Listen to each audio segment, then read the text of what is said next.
My name is Deneen, and my mom is suffering with dementia. She's 74 years old.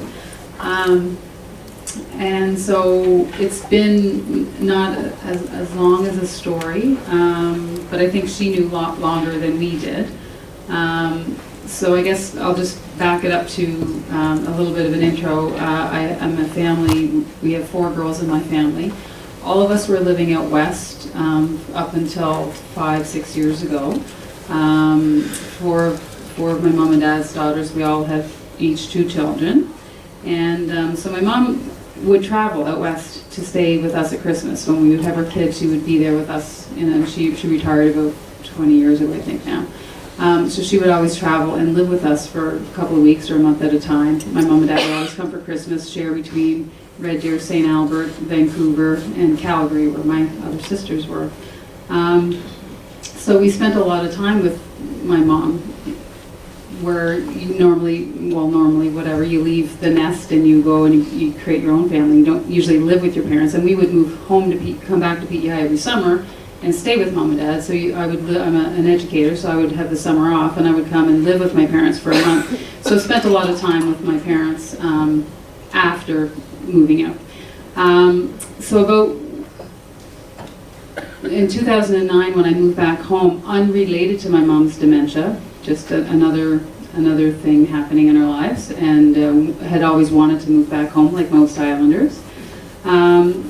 Spent more time and closer and started to notice the things about mom, the memory and the words, and can't find the word, that green thing looks like a tree, oh broccoli, guessing, all those kinds of signs that we would notice. And she would always talk about my soft brain, and she was aware. And this is a woman similar to another sharing of a story earlier today that walked 30 to 45 minutes a day. She had been a smoker, quit smoking. She has a regular, a regular 5 o'clock cocktail, but that was her, her routine that way. The walking, the eating healthy, that she had hypertension and she has cholesterol issues as well. So she was always the health fanatic, telling us all about what to do and have your papers in order and things like that. So around 2011, we took a trip to Cape Breton because of my sister's in-laws. There was a death in the family, so we went to support them. And in staying in the hotel room with my mom, I had my kids with me and mom, and she's misplacing things, unpacking, packing, and I'm thinking, well, she's come out west every year for how many years and unpacked, packed, and she's lived out of a suitcase so much of her life. But just in staying with her, I sort of noticed, and she was complaining. So I said, when you go see the nurse practitioner, start asking. Tell her specifically that you're having these memory problems, you're forgetting words, give her the data, and I'm all about the data, and give her the evidence, and you have to take your own self-care, your own health into your own hands, and you have to ask for the tests and find out. Of course, I think she's in the profession of nursing, and so she probably knew more than I did, and was putting it off and avoiding it. Anyway, long story short, she did, and we did start to have some appointments and things, and she would be cute. Our first session that we got to see the specialist was he would ask the questions that like he shared this morning, and she said, well, I don't think I have a problem, but they do, that kind of thing. And really great sense of humor, awesome, and that whole piece this morning that someone mentioned about how they keep their personality stays, but there's things that go missing. And that's where we're at. So that's our situation. The path to diagnosis was 2011, starting to see things, and then diagnosis is a tough thing because the lesson, and I can't rhyme them off, do you have dementia? There's 5 main things that'll tell you if you do or not, and the last one being the self-care. And so she was showing signs in all the little memory tests and other things of before, but the self-care, she's still cooking her breakfast, she's still having her lunch, she's still making meals. But we were noticing the recipe things and different things and things going missing and things like that happening. So it took a little bit of time. The biggest challenges, I guess, for us were all of our roles, because this is mom. And this is where I need the Kleenex run. But anyway, challenges of the diagnosis and forcing those hard conversations,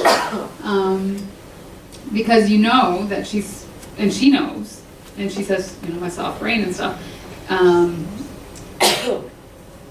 Some of the challenges were the personalities in the families and our roles. This is our mom, the one that's, thank you, the one that we always turn to, who comes to hang out with us and help us. Now we have to flip it. Nor is she willing or ready or wanting you to really help her. So that was part of the challenges. Communication is a huge issue in most family systems, and ours not unlike every other family. And the personalities within that. So challenges around there, and roles.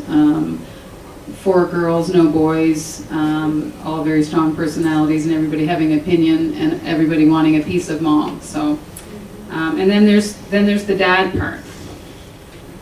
So dad is in the picture, but mom and dad live together in the same household and support each other, but basically very independent of each other. So this is a different scenario. So there's some challenges along that line. And there were challenges for me and for many of us in the family. 4 girls live out west, have an independent life, autonomous, kind of people control you.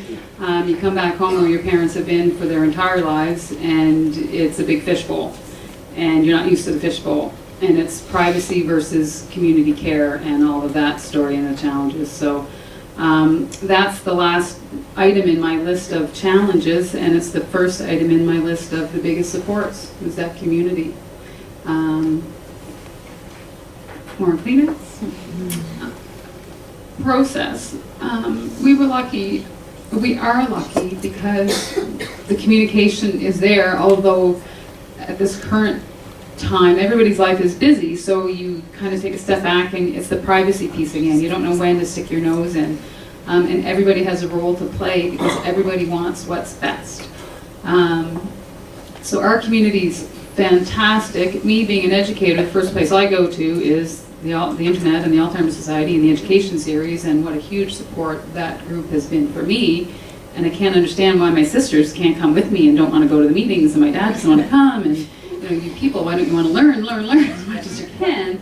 But everybody deals with it in a different way. I have my 2 sisters, 2 younger sisters still live out west, and when they come home in the summer, 2 summers ago, we had a meeting. Well, my sister was the catalyst visiting from Alberta, so Dad, you have to come because Natalie's here and she's not going to be around for long. So Corinne hosted us at a family meeting that he may never have come to without the sister from out west. And then the other one came, and she came to a couple of the education series with me because I needed her to do that. And so she did. And she learned so much. So it's been a really fantastic experience of support.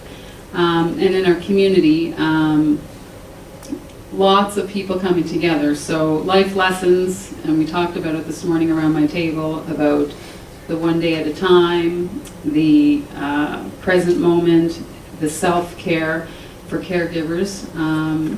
We have a very similar situation happening without the structure already here with Dr. Linda Lee's situation. I think we're so close. I think on PEI we're going to be able to pull that off, because that's been my experience with getting the supports for mom, is the community coming together in a wraparound approach.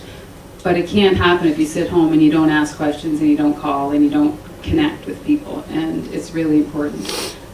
The caregivers applaud, like I would applaud a kindergarten teacher. Not everybody can do what caregivers are doing and what many of you are doing home in your home. So I feel like a fraud saying I'm a caregiver. I'm living in Charlottetown. My mom's 84 kilometers away, and I try to get up there as much as I can. And we have guilt that we're not doing enough. So communication is really important. And one last thing I'll say is that I think we're very close to, and we have that in our communities now, a wraparound approach. And some of the people that in the hospitals or at the doctor's appointments or at the long-term care facilities, they have chosen that as a profession.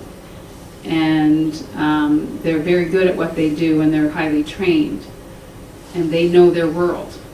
But you can walk into that being a professional or being a 12-year-old and not know anything about that world, and they're very good at welcoming you into that and helping hold your hand to show you what you need to do to help the person who needs the care, but also the approach of them helping the caregivers. I think that's something that we as a community in general with healthcare, when you have an emergency situation, you go to the hospital, you know, there's some of that we don't know if you're not in the field, and it's a very scary thing to experience. So we've been very blessed, and there's lots of life lessons about it, and it's the one day, and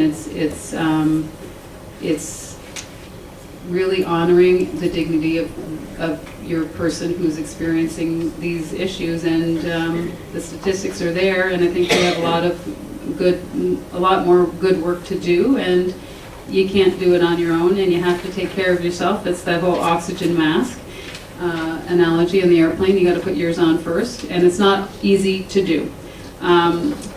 Man plans and God smiles. Yeah. Okay, so my expression is that I read somewhere, that I wrote down right after you said that, is if you want to make God laugh, tell him what you planned. Well, And that's the same thing.